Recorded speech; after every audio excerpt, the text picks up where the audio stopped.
So hello guys, ये है मेरा सीटेट सीटीपी का टोटल टॉपिक। हालांकि मैंने यहाँ पे लिखा है 14, लेकिन 14 से ज़्यादा है।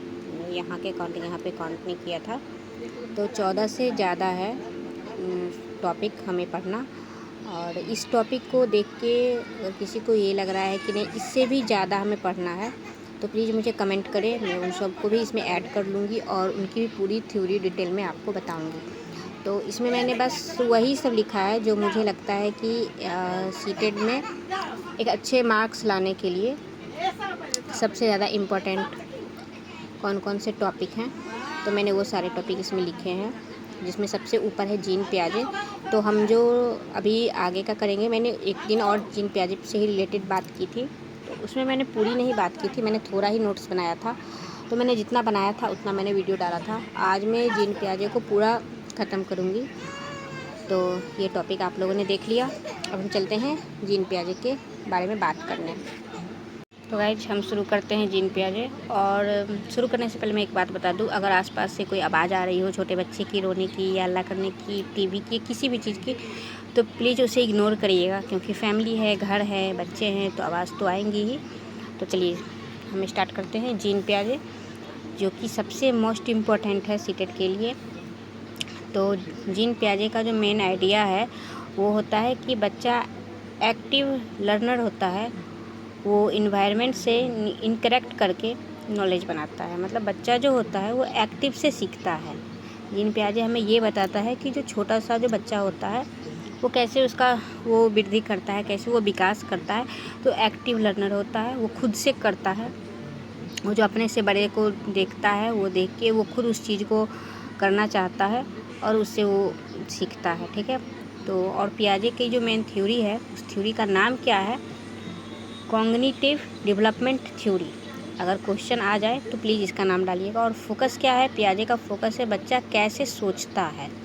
ठीक है, ये कंप्लीट है। और सबसे इम्पोर्टेंट इस टॉपिक में, इस चैप्टर में जो सबसे इम्पोर्टेंट पढ़ने की चीज़ें है, हम कुछ और याद रखें या ना रखें, बट हम ये 4 चीज़ ज़रूर याद रखेंगे। वो है 4 स्टेज ऑफ कॉग्निटिव डेवलपमेंट। ये जो 4 स्टेज है, इससे क्वेश्चन मैंने प्रीवियस ईयर के हर सेट में देखा है। ठीक है, तो इसको तो आप लोग ज़रूर ही कर लीजिएगा। इसमें जो पहला स्टेज है वह है सेंसोरी मोटर स्टेज। इसका हिंदी में है संवेदी प्रेरक अवस्था, जो 0 से 2 वर्ष के होते हैं। मतलब जब बच्चा जन्म लेता है तब से लेके 2 वर्ष तक के बच्चे को हम सेंसोरी मोटर स्टेज कहते हैं। ठीक है, इसकी विशेषताएं क्या हैं कि इतना छोटा बच्चा ना सीखता है। ठीक है, जीन पियाजे का कहना है कि जो जन्म से लेके 2 वर्ष तक के बच्चे होते हैं वो भी सीखते हैं। वो किस चीज़ से सीखते हैं? तो सेंस प्लस एक्शन, इंद्रियां प्लस क्रिया से सीखते हैं। ठीक है, अभी इसका मतलब क्या होता है कि तो इतने छोटे बच्चे जो है ना, बोलना, चलना, हंसना, खेलना, ये सब भी सीखते हैं। ये सभी इनकी सीखने की प्रक्रिया है। और ठीक है, दूसरा है ऑब्जेक्ट प्रवेश, वस्तु स्थायित्व, विकसित होना। इसका क्या मतलब है? चीज़ें दिखे ना तो भी एक्साइटेड करती है। मतलब अगर बच्चे को, आपके पास कोई चीज़ है और वो बच्चे को नहीं दिख रही है, तो बच्चा उसे ढूंढने लगता है। इसका एग्जाम्पल भी है, टॉय छुपाने पर बेबी ढूंढने लगेगा। मतलब अगर उसका कोई खिलौना है, उसको आप छिपा दो तो बच्चा खोजता है, ढूंढता है। इसका मतलब है कि वो इस चीज़ को सीख रहा है कि अगर कोई चीज़ ना मिले तो हमें उसे खोज के निकालना है। और सीटेट के पॉइंट ऑफ व्यू से देखा जाए तो ये 3 लाइनें हैं। ट्रायल एंड एरर, परीक्षण त्रुटि। दूसरा है इमिनिएशन, मतलब नकल। ठीक है, बच्चा नकल भी करता है। फिजिकल इंटरेक्शन, शारीरिक संपर्क। ये 3 चीज़ें बच्चा किस अवस्था में करता है? संवेदी प्रेरक अवस्था में करता है, जो कि 0 से 2 वर्ष की अवस्था होती है। ठीक है गाइस, तो ये हमारा जीन पियाजे के 4 स्टेज में ये पहला स्टेज हो गया। अब हम पढ़ेंगे दूसरा स्टेज। ये आ गया हमारा दूसरा स्टेज। दूसरा स्टेज क्या है? प्री ऑपरेशनल स्टेज, पूर्व संक्रियात्मक, जो कि 2 से 7 वर्ष तक की है। पहला अवस्था हमारा होता है 0 से 2 वर्ष। ये है दूसरा प्री ऑपरेशनल स्टेज, पूर्व संक्रियात्मक, जो कि होता है 2 से 7 वर्ष तक की। ठीक है, इसकी क्या विशेषता है? तो इसकी विशेषता है लैंग्वेज डेवलपमेंट फास्ट, यानी कि भाषा का विकास तेज़ी से होता है। 2 से 7 साल तक के जो बच्चे होते हैं ना, वो किसी भी चीज़ को ना बहुत जल्दी सीख लेते हैं। जैसे उनके सामने में आप जैसी भी क्रियाएँ करोगी, जैसी भी हरकतें करोगी, वो उस चीज़ को तुरंत पकड़ते हैं और वो करने भी लगते हैं। दूसरा है सिंबॉलिक थिंकिंग, प्रतिक्रियात्मक सोच। ठीक है, बच्चा 2 से 7 वर्ष की अवस्था में कुछ-कुछ सोचता भी है। आप देखोगे कभी-कभी बच्चा खेलते-खेलते अचानक से बच्चा शांत हो जाता है, कुछ चीज़ सोचने लगता है। ठीक है, और तीसरा है ईगोसेंट्रिज्म, मतलब अहंक्रियत। बच्चा 2 से 7 वर्ष तक के बच्चा में ना, बच्चा थोड़ा ज़िद्दी भी हो जाता है। उनको लगता है कि मुझे जो चीज़ चाहिए वो चाहिए, वो मुझे मिलना ही चाहिए, भले ही वो उसके लिए बुरी ही क्यों ना हो, लेकिन बच्चा ज़िद करता है, तो ये अहंकार में आता है। हाँ, ईगोसेंट्रिज्म का एग्जाम्पल है, बच्चा सिर्फ अपने पॉइंट ऑफ व्यू से सोचता है। मतलब वो बच्चा का सोच है। उस इतने छोटे बच्चे को अगर आप कुछ समझाओगे, उसे बताओगे, तो उनकी समझ में नहीं आएगा, वो अपना ही करेंगे। ठीक है, एग्जाम्पल में क्या है, लंबा गिलास में पानी ज़्यादा लगेगा। मतलब बच्चे को अगर सेम हाइट, हल्का कोई लंबा हो और कोई गिलास थोड़ा चौड़ा हो, ठीक है, बट हाइट में थोड़ा सा डिफरेंट हो, तो उनको लगेगा कि जो गिलास लंबा है उसमें पानी ज़्यादा है और जो गिलास चौड़ा है उसमें पानी कम है।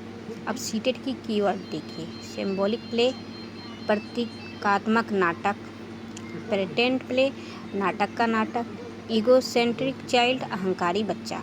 ये 3 चीज़ जो आती हैं वो सीटेट के कीवर्ड में आती हैं। अब हम पढ़ेंगे इसके थर्ड स्टेज के बारे में। ठीक है, थर्ड स्टेज है आपका कॉन्क्रीट ऑपरेशनल स्टेज, मृत संक्रियात्मक अवस्था, जो कि 7 से 11 वर्ष तक में आती है। ठीक है, 2 स्टेज हमारा हो चुका है। पहला है 0 से 2, दूसरा है 2 से 7, और अब हम पढ़ रहे हैं 7 से 11।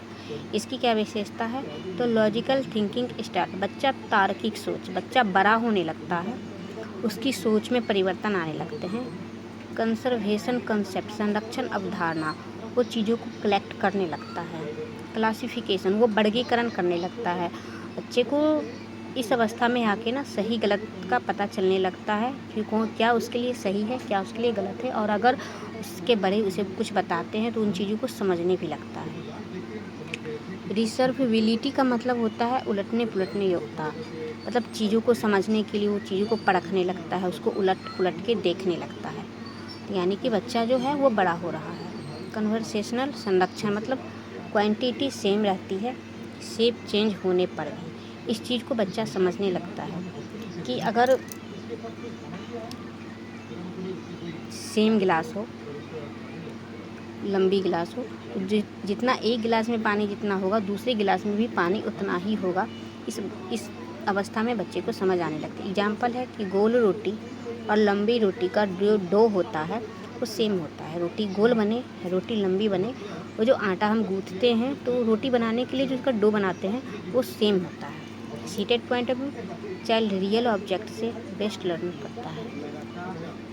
अब हम लास्ट स्टेज पढ़ने जा रहे हैं, वो है फॉर्मल ऑपरेशनल स्टेज, औपचारिक परिचालन, जो कि 11 ईयर्स से प्लस से होता है। ठीक है, इसकी क्या विशेषता है, एब्स्ट्रैक्ट थिंकिंग, सामान्य सोच, हाइपोथेटिकल रीजनिंग, काल्पनिक तर्क, सॉरी बोलने में थोड़ा मिस्टेक हो गया, साइंटिफिक थिंकिंग, वैज्ञानिक सोच। ठीक है, मतलब कि 11 साल या 11 से प्लस तक के जो भी बच्चे होते हैं उनकी विशेषताएं ये है कि ये सब तरह के बात बच्चे सोचने लगते हैं, उनका सोच समान हो जाता है, वो काल्पनिक तरीके से सोचने लगते हैं।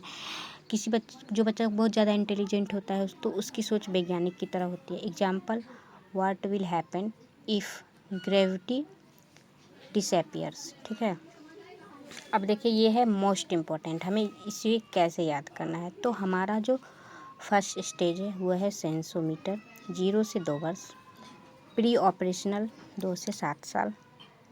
ठीक है, तीसरा है कॉन्क्रीट ऑपरेशनल 7 से 11, फॉर्मल ऑपरेशनल 11 प्लस। ठीक है, ये जो है यहाँ से क्वेश्चन फिक्स है। ठीक है, यहाँ से क्वेश्चन आते ही आते हैं।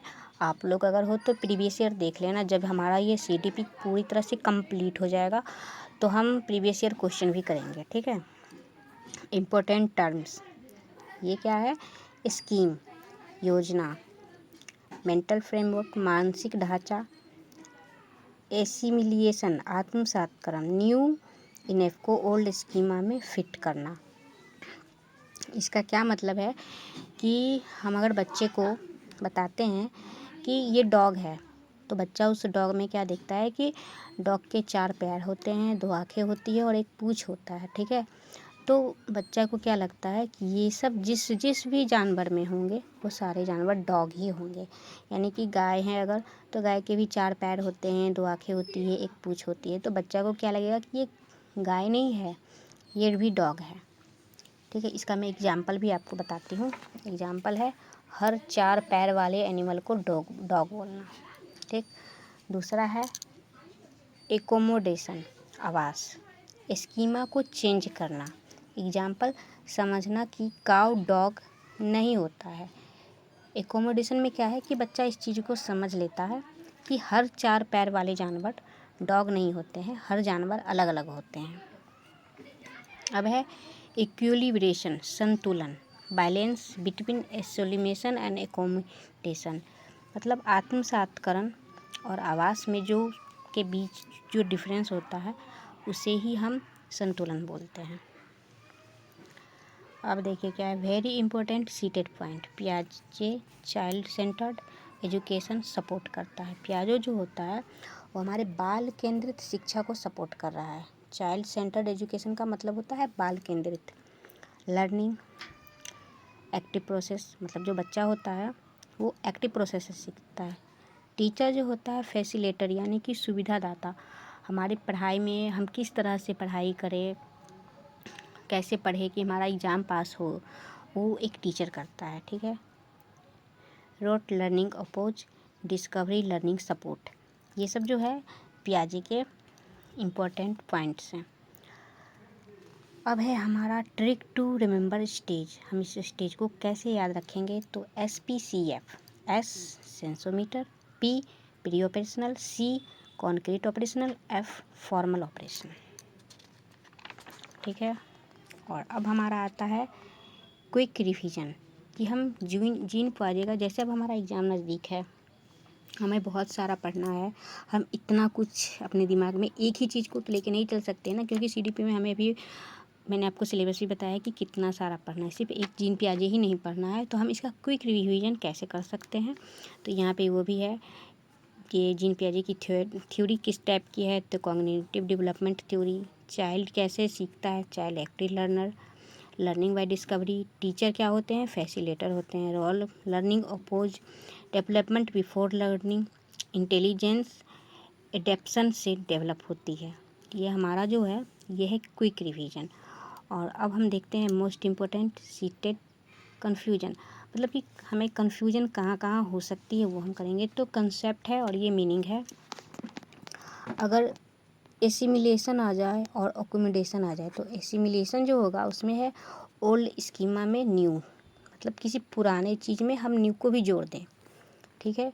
एकोमोडेशन में है स्कीमा चेंज, इसमें चेंज है, इसमें हम किसी को जोड़ेंगे नहीं, जो है वो है। इकोसेंट्रिज्म, सिर्फ अपना व्यू समझना, इसमें अहंकार आता है। कंजर्वेशन, क्वालिटी सेम समझना, मतलब इसमें है कि अगर रोटी गोल बनी है तो भी, रोटी लंबी बनी है तो भी उसका डो सेम होगा। स्कीमा मेंटल स्ट्रक्चर, तो ये हमारा हो गया सीटेट का फुल।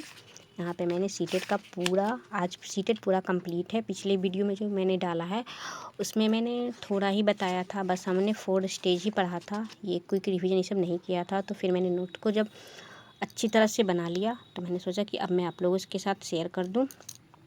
और अब जो है ये नोट्स ऐसे ही आएंगे। और नेक्स्ट टॉपिक जो हमारा है वो होगा लैब बाय गोट्स की, वो भी बहुत इम्पोर्टेंट है। तो आज के लिए इतना ही।